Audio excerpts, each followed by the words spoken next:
C'est pas une expo qu'on a montée seul, c'est le fruit de toute une équipe.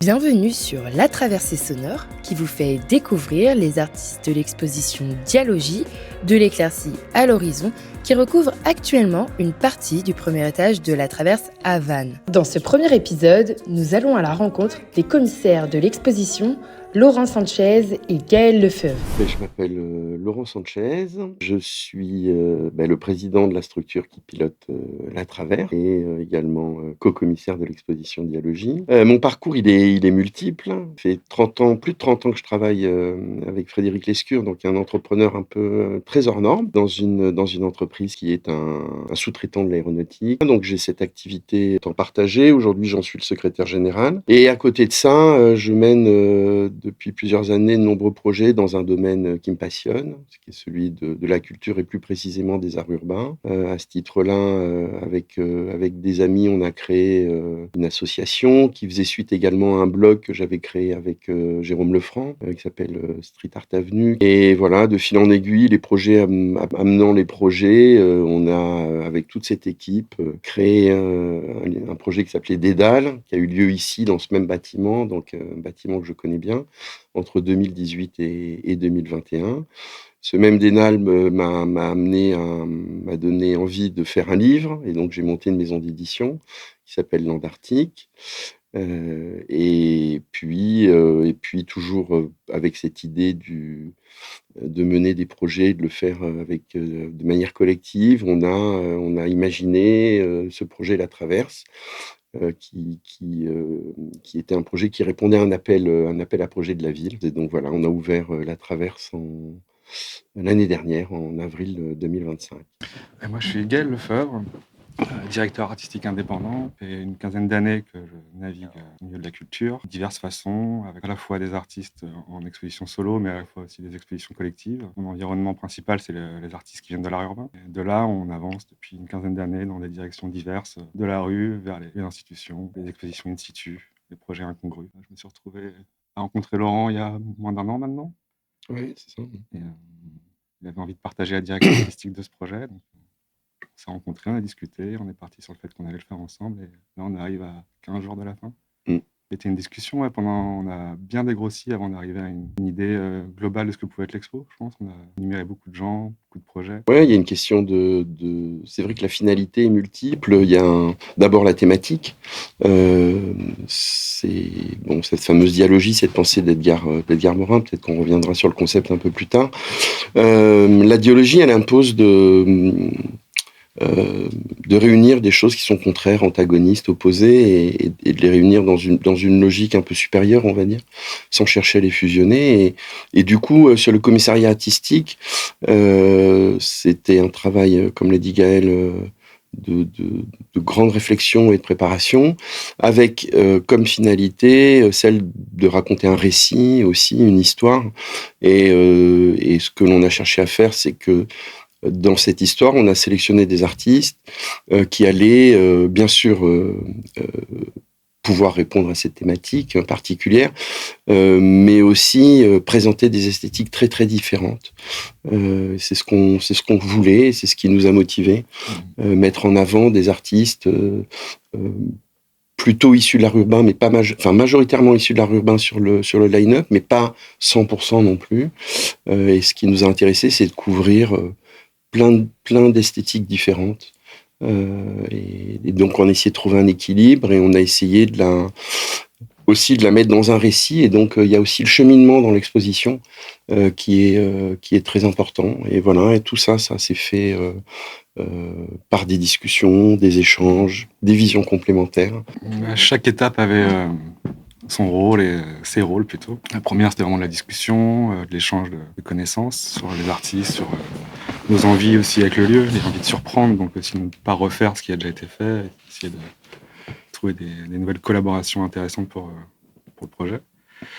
Et après la partie production, Laurent a déjà le rôle de gérer le lieu d'une certaine façon, donc il a pris en charge toute la partie vraiment production, et moi plutôt la partie peut-être organisation en amont avec les artistes sur la venue. Tout dépendait des artistes.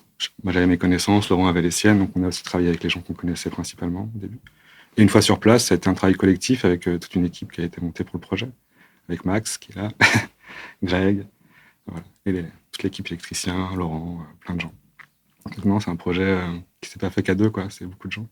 Un vrai projet collectif. Disons que par type d'esthétique, quand j'entends d'esthétique, j'entends par exemple la pratique de la peinture, de la sculpture, de l'art digital, de l'art sonore, des performances, etc. Donc on a essayé de couvrir large. Et pour chacune de ces esthétiques, on s'est appuyé sur nos connaissances, ce que vient de dire Gaël, et on les a confrontés.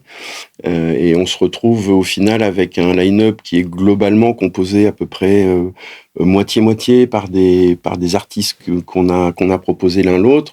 Pour moi, c'était très enrichissant parce que Gaël a apporté, en particulier sur la partie art sonore, sculpture, là où j'étais finalement un petit peu moins en connexion et peut-être un peu moins en appétence. Il a amené des artistes que je trouve absolument incroyables. Et voilà. Et après, sur la partie, on va dire de la peinture ou des installations, il y a eu aussi, je pense, de ton côté, une découverte avec quelques artistes. Mais on avait quand même ce fond commun des arts urbains, de la peinture. Et donc là-dessus, on s'est nourris mutuellement pour faire les choix. Mais ce qui a été intéressant, c'était d'être surtout à côté de nos propres références, finalement. En tout cas, pour moi, c'est ça qui a été vraiment intéressant. Et l'envie de faire découvrir aussi, pour moi, parce que principalement, c'est surtout l'envie d'inviter des artistes qui avaient un intérêt pour la région, pour ce qu'ils allaient découvrir sur place. Donc, il y avait cette envie aussi de partager un peu cette région que moi, j'aime beaucoup personnellement. Et je crois que Laurent aussi. Donc. Ah, moi, je suis très fan de là où je vis. C'était un peu l'idée d'une résidence estivale, comme on faisait à l'époque, au bord de mer. La région, le bâtiment qui est très singulier, qui a une histoire, c'est pas évident non plus de venir s'intégrer dans ce bâtiment si particulier qui, voilà, c'est un bâtiment qui est organisé autour d'une vision du travail du milieu du 20e siècle, pardon. Voilà, des longs couloirs étroits, des bureaux cloisonnés. Il fallait aussi offrir aux artistes la possibilité de s'exprimer pleinement. Donc, on a eu aussi à transformer pas mal le lieu pour aussi lui donner une autre destinée, peut-être plus vers un centre d'art finalement que ce qu'il était auparavant. Et cassé avec la référence que les gens avaient de Dédale aussi, de ce long couloir qui était imposant, et ramener une autre vision, une façon de se perdre dans le lieu, de redécouvrir le lieu. Oui, depuis 15 ans, je fais de la formation. Alors, j'ai arrêté très récemment, mais je formais des chefs d'entreprise dans un parcours qui s'appelle Copernic, et j'intervenais sur un module qui s'appelait Management en complexité. Donc, ce module, toute cette pédagogie était vraiment construite autour de la pensée d'Edgar Morin. Donc, il a écrit dans un ouvrage en 6 volumes qui s'appelle La méthode, et il a écrit fin du 20e, sur 15-20 ans à peu près. Et parmi sa vision du monde et sa façon d'appréhender, ou en tout cas de proposer une méthode analytique pour traiter de la complexité telle qu'elle est, sans la réduire, sans la simplifier, Edgar Morin propose un concept parmi tant d'autres, c'est pas le seul, mais il propose le concept de la dialogie que moi je trouve assez fondamental, extrêmement contemporain. C'est comment réunir des antagonismes, des choses qui sont opposées, antinomiques, etc. Comment les réunir, les lier ensemble sans chercher à les fusionner, sans chercher à les réduire. C'est-à-dire comment accepter les choses qui sont contraires les unes aux autres. Et cette thématique était intéressante, d'abord par l'actualité du monde, tout simplement. Je pense que le monde n'est pas très dialogique, en tout cas dans les décisions des gens qui nous gouvernent, on va dire. Et on trouvait très intéressant de proposer ça comme thématique aux artistes, parce que naturellement, cette thématique, elle impose une mise en tension. Accepter des choses qui s'opposent, c'est accepter une mise en tension, accepter les paradoxes. Et on se disait que c'était très riche de donner aux artistes à la fois un cadre qui donne du sens et en même temps qui est très ouvert, qui est très très très ouvert. Et voilà. Et donc ce thème de cette proposition a beaucoup plu à Gaël.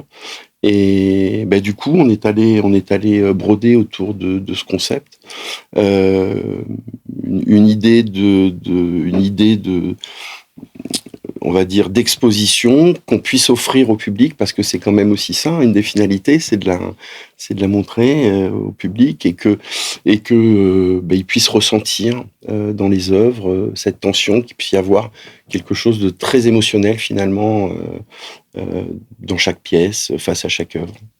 C'était une des envies de rythmer cette expo, parce qu'il y avait différentes tailles de pièces, différentes surfaces, et l'envie de vraiment de rythmer par grandes pièces, installations peut-être plus installatives, peinture, des petites pièces qui s'enchaînent, un peu comme dans un musée où les espaces se ressemblent en rapport avec l'installation et avec les enchaînements. Et là, on a pété des murs, lisé le couloir pour justement arriver à cette déambulation qui soit pas redondante et en même temps surprenante dans les espaces qui s'enchaînent. C'est un lieu qui impose aussi son rythme, son parcours. Ouais, le récit, il est autour toujours de cette idée que quand on change de pièce, on change radicalement d'ambiance. Et qu'on ait un système de perception et donc d'émotion très différent, que ça crée de la surprise, de l'étonnement, un peu de décalage. Pour moi, le dialogie, c'était plutôt politique comme sujet, mais sans vouloir l'imposer en tant que tel.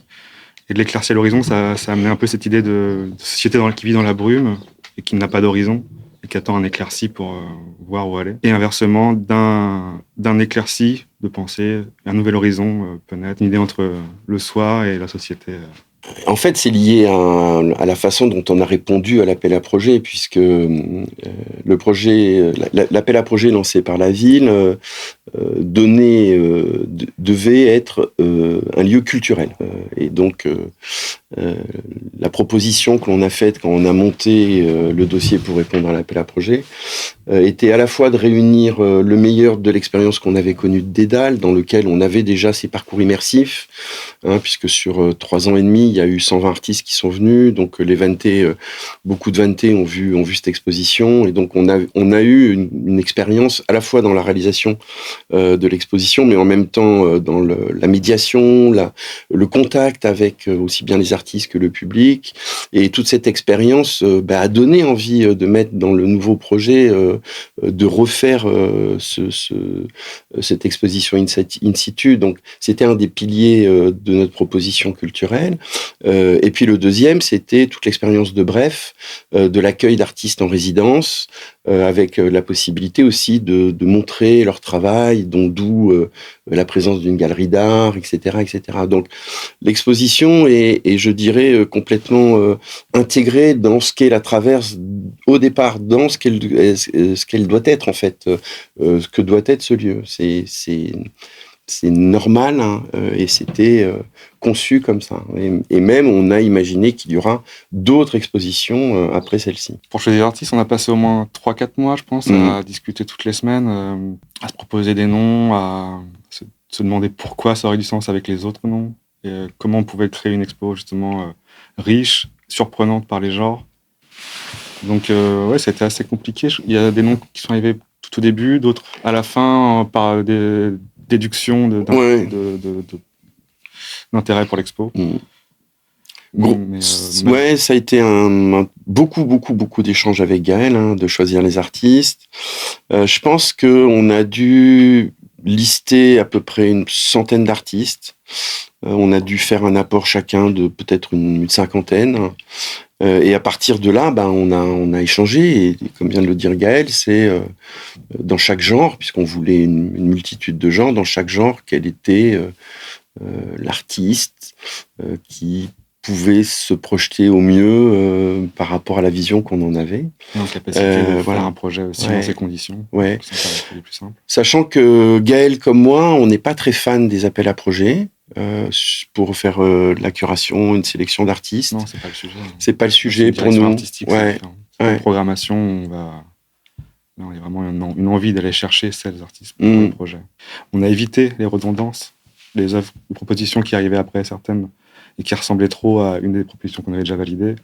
On travaille avec les artistes pour qu'ils aillent dans une autre direction, qu'ils complètent leurs propositions. C'était un travail avec les artistes beaucoup aussi, sur la création de chaque œuvre. Nous, on avait une vision de ce qu'on aimait, ce qu'on voulait, de chacun d'entre eux. Mmh. Et ça a été pas si simple, parce que c'est une période pour les artistes où beaucoup de monde se questionne sur sa pratique et a aussi envie de faire de nouvelles recherches.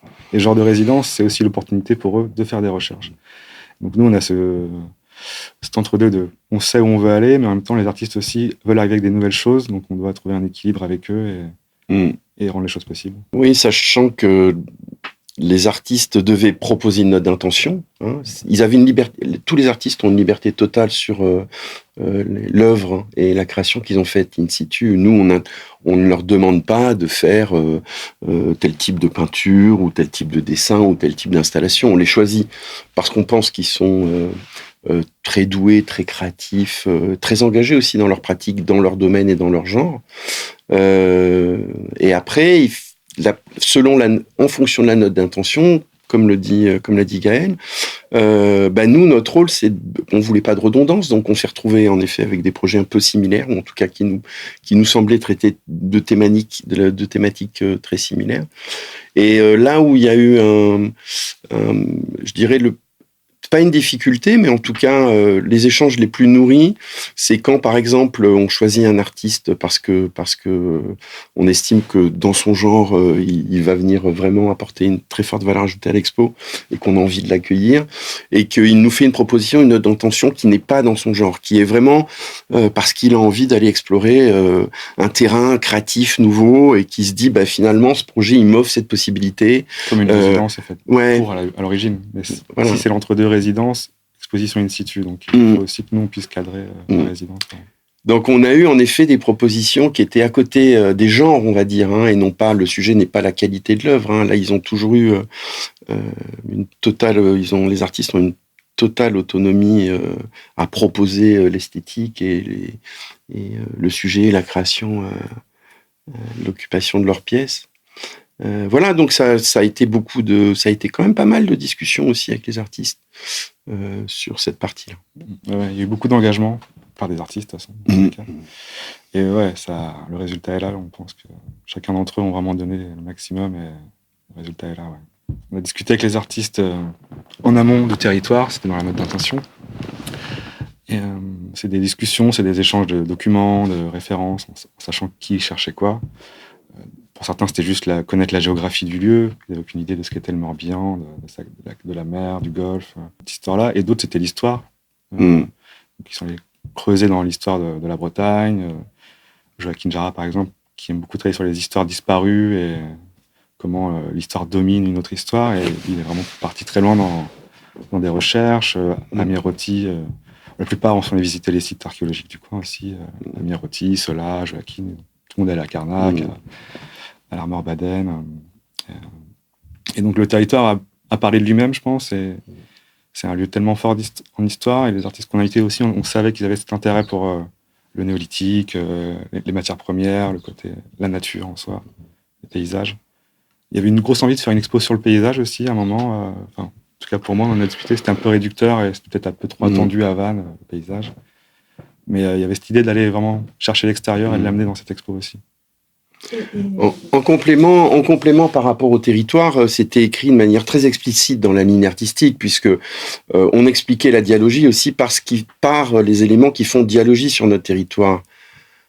La terre, la mer, le minéral, le naturel, l'ombre, la lumière. La Bretagne, le golfe du Morbihan est très très très connu pour ses lumières changeantes, un peu exceptionnelles, pour ce fameux glas, cette couleur très particulière qu'on voit au reflet de l'eau, etc. Donc tout ça était mis dans la ligne artistique. Donc naturellement, on demandait, c'était pas les seuls points qu'évoquait la ligne artistique, mais elle expliquait ce qu'était la dialogie du territoire. Et la deuxième chose importante par rapport au territoire, c'est qu'on donnait à tous les artistes la possibilité de venir en pré-résidence pour s'immerger, rencontrer le territoire, etc. Et donc, on a pendant 2-3 mois amené les artistes à Carnac, on est allé sur l'eau avec des pêcheurs avec Germain Hippin, on a rencontré des gens du territoire, etc., etc. Donc, beaucoup d'artistes ont eu ce premier contact parce qu'ils ne connaissaient pas tous le territoire. Et ça a été, je crois, pour au moins plus d'une moitié des pièces, aussi à l'origine de la création qu'ils ont réalisée ici dessus. Sans vouloir en faire une expo régionaliste, Oui. avec un drapeau breton à l'entrée, quoi. C'était vraiment l'idée de prendre ce qui est là, en faire quelque chose, que ce soit la matière première aussi, parce que c'est pas que l'histoire ou quoi, c'est aussi les matières premières qu'on trouve, et peut-être aussi aller prendre par la main un peu le public en allant sur leur terrain. C'est un peu aussi ça, l'art de rue, c'est d'aller dans un endroit, dans un contexte, et l'utiliser pour communiquer. Et c'est un peu l'idée de cette expo, je pense. La circulation, l'histoire de l'expo, elle est liée à la dialogie. La mise en scène de la dialogie dans l'exposition, elle vient surtout de chaque installation qui apporte son historique, sa vision de la dialogie. Je pense pas que ce soit le cheminement qui va faire qu'on va mieux comprendre la dialogie. Peut-être une installation qui va parler à une personne, qui va lui faire comprendre le sujet, c'est ça, parce que c'est pas un sujet simple d'approche. C'est peut-être pas à la première installation que les gens vont recevoir. Là, on veut les emmener avec la dialogie. Oui, la dialogie dans le parcours, on va la ressentir par la mise en tension dans chaque pièce. D'abord, il y a un phénomène d'enveloppement parce que l'expo est vraiment immersive. On rentre dans une œuvre, on ne voit pas une œuvre de l'extérieur, on rentre dans l'œuvre. Donc ça, c'est quelque chose qui est important, qui est une réalité liée à la contrainte et à l'organisation du lieu. Et ensuite, il y a la façon dont la dialogie est traitée par l'artiste. Et ce que ça va créer, c'est plus une mise en tension que de l'apaisement. Alors, il y a des œuvres, en effet, où il y a beaucoup de tranquillité qui se dégage, beaucoup d'apaisement, mais malgré tout, il y a toujours... L'envie, c'était pas d'apporter de la tranquillité dans l'expo. Non. C'est plutôt l'inverse. C'est l'inverse. J'ai envie de créer un bug dans cette ville, et du coup, l'envie de cette expo, c'est de venir exploser un peu les codes de ce que peut être la culture pour la région, d'amener quelque chose en tension, justement, une tension entre le public et l'œuvre. Le fil rouge, je pense que s'il y en a un, c'est on traverse beaucoup d'époques, on traverse beaucoup de périodes, on traverse quand même beaucoup de réalités. Je pense que le fil rouge, c'est la réalité. Il y a très peu d'œuvres qui sont dans l'onirisme, dans le rapport à la poésie. Non, c'est très direct, là. C'est une expo qui a quelque chose à dire, quoi. Toute une contrainte aussi de visite qui fait qu'on peut pas non plus rendre l'expo trop interactive ou quoi. Mais non, il y a un rythme qui s'impose aux visiteurs, ça c'est certain. Il y a des installations qui durent 5 minutes. Elles démarrent quand le visiteur rentre. On voit juste comme une pièce de théâtre. Il a envie de poser aussi le temps. Mais non, le visiteur fera sa visite. Le fil rouge, ce sera l'étonnement. Et peut-être la perte de repères aussi, je pense. L'organisation du parcours va faire perdre les repères aux visiteurs. Il est fort probable qu'à la sortie, ils ne sachent pas où il est dans le bâtiment. Il est probable qu'en retrouvant le ciel et le soleil, ils ne savent pas s'il est au sud, au nord du bâtiment. Il y aura quelque chose autour de la perte de repères. Alors ça a été l'histoire du bâtiment a été peut-être un des sujets sur lequel on a été le plus en discussion, peut-être même en désaccord. Je défendais une approche du genius loci, un petit peu comme on avait fait avec Dédale, c'est-à-dire que le génie du lieu, le bâtiment a une histoire, il a une vie, il a une réalité économique, sociale. Et pour moi, c'est quelque chose qui s'impose à nous, qu'on ne peut pas changer. Et Gaël, lui, disait, oui, mais ça, justement, il faut le casser. Il faut raconter autre chose. Il faut absolument essayer de l'effacer. Et donc, il y a eu en permanence entre nous cette mise en tension entre Gaël qui voulait effacer le bâtiment et moi qui me disais, mais non, il faut s'appuyer sur son histoire. Et ce qui a été hyper intéressant, c'est de faire les deux, en fait. D'abord, c'est difficile d'effacer ce bâtiment. C'est quasiment impossible. Son organisation est telle que même on peut pas péter toutes les cloisons. Il y a quand même des murs porteurs. Mais malgré tout, on a réussi, et sous l'impulsion de Gaël, à le transformer pas mal. Il y a une vraie question de résultat, en fait. Ce genre de lieu, ça peut être très dangereux pour des expéditions. C'est qu'on peut vite arriver dans une exposition de pièces où on voit des œuvres. L'idée, c'était de faire des installations où on oublie la pièce. Et donc, il y a tout cet intérêt de venir camoufler, peindre en noir les espaces communs. Et aussi parce que moi, si j'ai eu un seul frein sur cette expo, c'est le bâtiment en arrivant. C'est que je voyais les espaces petits, étriqués, et j'avais l'envie d'amener des artistes qui ont l'habitude de faire des grands formats, l'art de rue, c'est aussi le format, l'installatif, c'est des grandes choses. Et j'étais un peu perplexe sur ce qui pouvait s'y faire dans cet espace. Donc, il y avait quand même cette envie de ouvrir des espaces. Ce qu'on a fait, oui. Et de l'effacer parce que, voilà, les expos dans des lieux tiers, ça a été beaucoup vu. Et l'idée, c'était quand même maintenant d'arriver dans un sujet un peu plus essayer d'atteindre un peu l'esthétique d'un lieu d'art pour que ça soit vraiment dédié à l'art et pas juste un lieu qui accueille de l'art. Et justement, comment les artistes, quand ils ont découvert les salles, parce que parfois ils ont des petites salles, parfois ils ont des plus grandes salles, ils ont effectivement l'habitude parfois d'être en extérieur, comment ils ont réagi? Est-ce qu'il y a eu même des refus d'artistes? Non, parce qu'on était, je pense, assez malin sur les dimensions par rapport aux gens. Et au final, vu que c'est une résidence très courte, de 2 semaines à 1 mois au maximum, les salles étaient suffisantes. Plus, ça aurait été trop gourmand peut-être. Et pour la qualité de l'œuvre, enfin, au final, ça respire, c'est bien.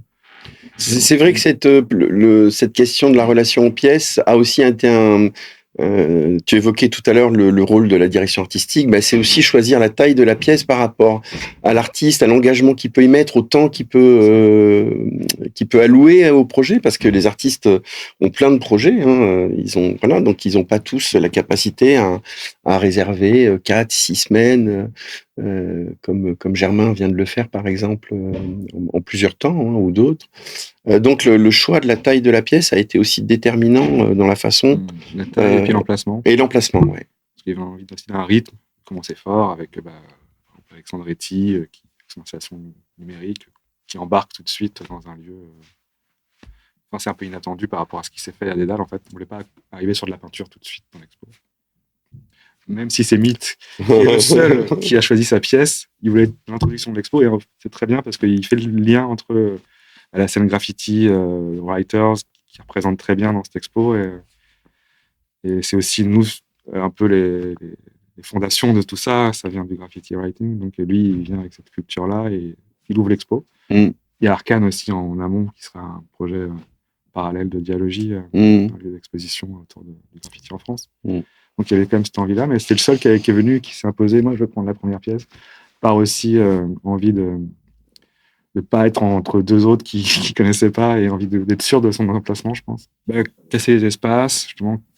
On passe de 3 espaces au début très carrés, qui sont dans leur jus, en gros. Et après, Rouge est arrivé tout de suite avec une idée de courbe, de casser l'espace. Et le rythme se fait petit à petit en fonction des espaces qui se transforment et des installations, des propositions. Il y avait l'idée aussi qui s'est faite un peu naturellement de commencer sur du noir et blanc, et peut-être de finir plus sur de la matière, par rapport à la lumière aussi. Les éléments qui ont été utilisés, je pense, pour moi, au fond, c'est ce qui a fait aussi un peu l'emplacement, je pense. En fait, du fait de la thématique, toutes les œuvres portent en elles quelque chose de politique. Politique dans la vision du monde que proposent les artistes, même si... Plus dans leur époque que politique. Oui, dans leur époque, tu as raison. Plus dans leur époque que politique, mais... C'est pas une expo à slogan. Non. C'est une expo à photographie. Une photographie d'une époque et de différentes époques, parce qu'on va quand même chercher d'autres époques. Mais c'est ce rapport au réel, je pense, c'est pas mal le lien entre tout le monde, là. C'est l'IFAT qui est avec son sujet de la mémoire et qu'est-ce qu'on garde de notre enfance. Il y a tout un rapport au réel dans cette expo. Dans une expo, il y a toujours des choses qui arrivent naturellement, et ce genre de choses, de sous-titres, on le découvre à la fin. Et en fait, là, la composition de l'expo fait qu'on va vers un éclairci, on retourne dans la nature aussi, on commence par le digital et au final, on finit dans la nature. Et on finit sur la mémoire, et qu'est-ce qu'on retient de l'expo. Il y a aussi beaucoup d'émergences qui sont nées de l'expérience qu'on a dans la construction de l'expo. On n'a pas, ce serait une vue de l'esprit de dire que tout ce qui va se produire de cette expo a été anticipé et imaginé dès le début. C'est pas possible. Donc, nous-mêmes, et c'est pour ça qu'on est heureux de l'ouvrir et de la montrer au public, c'est que nous-mêmes, on découvre un parcours, une histoire, un récit qui se construit aussi par la réalisation des œuvres. Il y a quelque chose qu'on découvre aussi un peu chemin faisant. C'est la force de ces projets, résidence, in situ. C'est très organique. On ne peut pas choisir ce que sera le résultat. On doit faire confiance aux artistes et les aider à aller au plus loin dans leurs propositions. Contrairement à une expo classique où on va dans l'atelier de l'artiste choisir dans son catalogue une œuvre qui correspond au sujet ou quoi, ce qui aurait été beaucoup plus simple, mais ça aurait été plus simple, moins intéressant, moins dans l'air du temps, moins dans le lieu, moins dans tout ce qui nous intéresse en réalité. L'exposition, je pense qu'elle a une force d'ancrer le visiteur dans l'instant présent, parce qu'émotionnellement, il va ressentir beaucoup de choses, son corps va ressentir beaucoup de choses. Je suis pas sûr que ce soit le cerveau qui pilote bien la visite. Donc je pense que c'est plus les émotions qui vont faire le parcours du visiteur, des visiteurs. Donc il y a un ancrage dans l'instant présent et en même temps, en permanence, espèce de pont un peu temporel entre le passé, sur des pièces où on travaille, où la mémoire est vraiment traitée comme un sujet à part entière, et d'autres où c'est l'incertitude du futur qui prédomine et qui nous questionne aussi sur nos choix, nos décisions, etc. C'est très important pour moi, cette question du temps. Parce que le temps, c'est le temple, c'est un lieu où on s'arrête. Et une expo, pour moi, c'est la même chose. C'est une capsule temporelle qu'on crée et on invite les gens à rentrer dedans et à déconnecter de leur vie effrénée où on ne prend pas le temps de se poser. Et là, je pense qu'on est dans un cheminement qui va permettre ça. Ouais. C'est une expo qui est pour tout le monde, tous les âges, à part peut-être et encore... on a un doute, une pièce qui pourrait heurter peut-être un public un peu sensible, mais vraiment c'est une expo tous les âges, c'est pas du tout une exposition pour les érudits de l'art, au contraire, hein, on travaille sur l'émotion, sur le contact direct à l'œuvre. Il n'y a pas besoin forcément de venir avec un background de l'histoire de l'art et d'avoir envie de lire tous les cartels pour comprendre où on veut emmener les gens. C'est du ressenti. Et c'est la force de l'art urbain, c'est l'impact qui compte. Et après, les gens vont chercher à comprendre le message derrière. Tous les artistes qui sont là ont créé une esthétique qui amène à l'impact. Et du coup, ça va marcher sur n'importe qui.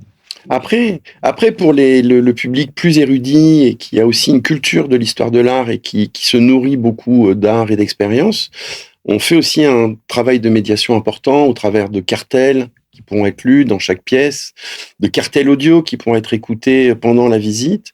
Et derrière, on aura aussi toute une production de livres sur l'exposition. Donc, l'expérience pourra aller plus loin pour ceux qui veulent aller plus loin. Et puis, les podcasts, écouter les artistes, etc. Tout ça, c'est de la matière qui va nourrir, je pense, ceux qui ont envie d'aller au-delà du simple contact émotionnel avec l'exposition. Oui, l'envie, c'est pas que de faire une exposition, mais c'est aussi d'avoir de la matière autour qui permet d'aller vers le travail des artistes et de mieux comprendre aussi l'engagement de chacun dans ce projet. Moi, j'aimerais qu'il soit un peu à l'image de la façade de la Traverse.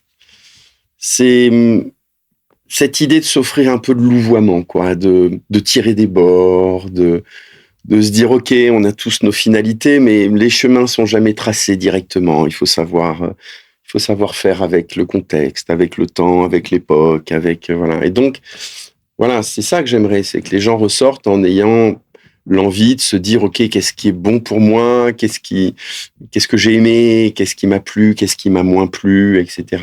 Et de s'offrir aussi, que chacun puisse s'offrir aussi d'avoir ce contact émotionnel avec peut-être des émotions qui sont pas toutes des émotions positives au sens du ressenti. Il y a aussi des émotions qui nous interpellent. La mise en tension, quand je parlais de mise en tension, c'est pas forcément quelque chose de toujours très très agréable, mais en tout cas ça nourrit et ça fait prendre des décisions. Je dirais pousser le public à la compassion, à l'ouverture à travers l'électrochoc. C'est pas la manière douce, mais ça fonctionne. Ouais, moi j'ai envie d'insister de rebondir un peu sur ce que vient de dire Gaël et sur la dimension collective. C'est pas une expo qu'on a montée seule, c'est le fruit de toute une équipe et qui va jusqu'à l'équipe du bar, par exemple, qui ont été en contact avec les artistes pendant leur durée de résidence et qui ont fait que tous les artistes étaient bien et ont apprécié leur résidence, toute l'équipe de communication, toute l'équipe qui a fait les podcasts, l'énorme travail de régie qui a été fait par Grégoire, qui a eu aussi un contact avec les artistes absolument incroyable, toute la documentation, l'aide qu'a apporté Max, qui a aussi été très très proche des artistes, voilà, Stéphanie Lemoine qui travaille sur les cartels, enfin, on est plus d'une vingtaine de personnes vraiment à être en contact avec les artistes. Et cet amour dont parle Gaël, il vient de là en fait. Hein. Il a été porté par toute l'équipe et du coup, si les visiteurs ressentent ça dans leur expérience aussi, ce sera une fierté pour toute l'équipe au global.